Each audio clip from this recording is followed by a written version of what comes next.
Croatia just scored the goal that saved their World Cup. Losing 2-1 deep into stoppage time, they thought they had equalized. 2-2, extra time coming, pure joy. And then the ball said no. Not the referee, not a linesman. The ball itself ended their World Cup, because this World Cup, the ball has a brain. There is a chip inside it, and it sees what your eyes cannot. It detected a touch so small, no human on earth could see it. And that invisible touch sent a nation home. Here is how. Portugal versus Croatia, round of 32. A war from the first minute. Croatia struck first. Perisic finished from open play. 1-0. Then Ronaldo answered from the penalty spot. Of course he did. And in the 94th minute, Goncalo Ramos headed Portugal in front. 2-1. Seconds left. Croatia were dead and buried.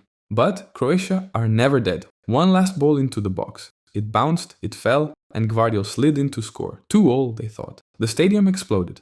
Croatia had saved their lives. Extra time was coming. Modric would play on, for a few more seconds, and then the referee put his finger to his ear. VAR was talking, and the celebration froze. They were checking a touch nobody had even seen. Quick thing before I explain how the ball did this. If a chip inside a ball ending a World Cup run is insane to you, subscribe, like the video, and tell me in the comments, robbery or fair call. Now let's explain. So here is what actually happened, and it is wild. Inside every ball at this World Cup is a tiny motion sensor. It measures the exact moment the ball is touched, 500 times a second. When someone touches the ball, the sensor spikes instantly.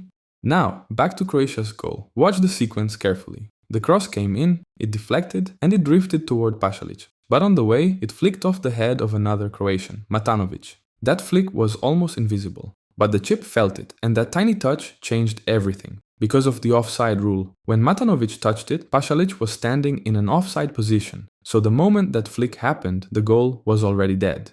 Without the chip, no human referee could ever have caught that. But the ball knew, the ball always knew. The goal was ruled out, Portugal survived, Croatia were finished.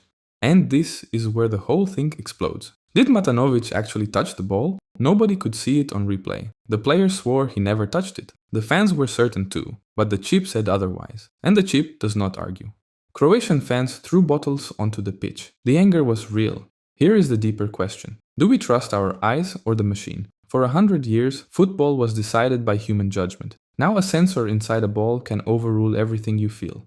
It is more accurate than any human. But it feels colder somehow. This was the 10th goal chalked off by VAR at this World Cup. The machines are winning, but behind the technology there was a human cost. This was Luka Modric's last ever World Cup. A final and a semi-final in the last two tournaments. A legend of the game, and it ended not with a whistle, but with a sensor. Kovacic was in tears. A whole golden generation gone in one invisible touch. The most accurate call in football history. And still, it broke hearts. That is the strange new world we are in. Perfect and merciless. So, no, it was not a referee that ended Croatia. It was a chip, reading a touch lighter than a breath. Football used to argue about what happened, now the ball just tells us. Right or wrong, the game will never be the same again. So tell me, do you trust the ball or do you miss the mystery? Subscribe, because in this World Cup, the machines are just getting started. Now you know what really ended Croatia. The game has not changed. You have. You're welcome.